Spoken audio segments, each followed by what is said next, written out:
Dəcəl dovşan təzəcə ləklərin arası ilə gedirdi ki, nəhəng itin mırıltısını eşitdi. Dəcəl dovşanın nağılı. Dovşanın 4 balası var idi. O hər gün balalarını təmiz havaya çıxarırdı. Çünki bilirdi ki, təmiz hava balalarının böyüməsi və sağlam olması üçün çox faydalıdır. Bu səhər pəncərəni açıb çölə baxdı ki, görsün hava necədir. Axı hər gün balalarını havaya uyğun geyindirirdi. Ay aman, nə istidir. Bala dovşanlar sevinə-sevinə. İstidir, nə yaxşı. Biz istini sevirik. Biz istini sevirik. Yox, balalarım, bu istidə çölə çıxmaq olmaz. Gün batanı gözləyək. Axı gün vurar bizi.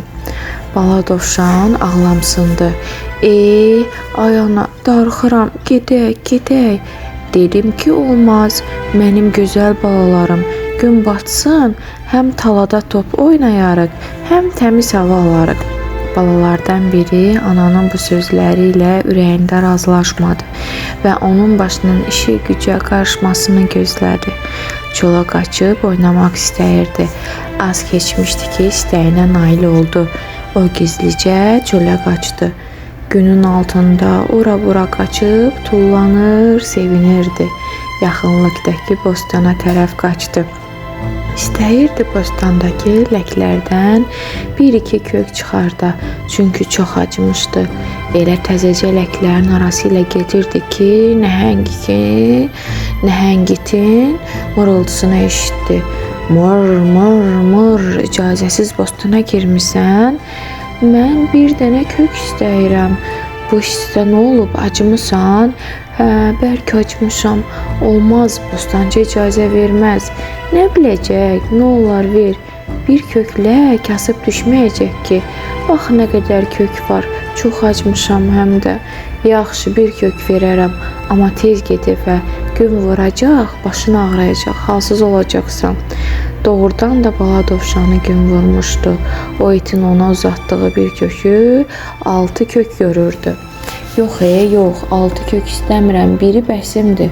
İtin qəhqəhəsinə bostandakı bütün bitkilər silkələndi. Nə 6? Ha, gün vurub səni. Bir kök 6 görürsən. Bala dovşan yaxınlaşıb əli ilə yoxladı. Doğrudan bu bir dənədir. Ay aman, məni gün vurub deyib evlərinə qaçdı. Evlərinə yaxınlaşanda anasını və qardaşlarını həyəcanla onu axtardığını görüb çox məyus oldu. Ana, bir daha sözündən çıxmayacağam. Məni bağışla. Sən düz deyirsən. Hava çox istidir. Bu istidə gəzmək olmaz. Ana həyəcanla balasını qucağına aldı. Onun hərarət dolu bədənini hiss edib kədərləndi. Bax, hərarətim var. Hə ana, söz verirəm, bir də sözündən çıxmayacağam. Böyüyüm, sözünə baxmayan ziyan çəkər. Ana dovşan balasına sərin otağa apardı. Ona tez bir stəkan soyuq su verdi. Üzünü sərin su ilə yudu. Həmçinin ayaqlarını sərin suya qoydu. Bala dovşan yavaş-yavaş özünə gəlirdi və ürəyində özünü danlayırdı. Mən bir də anamın sözündən çıxmayacağam deyirdi.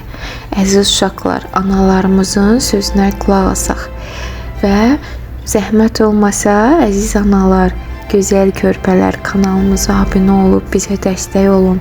Videolarımızı izləyib like qoymağı unutmayın.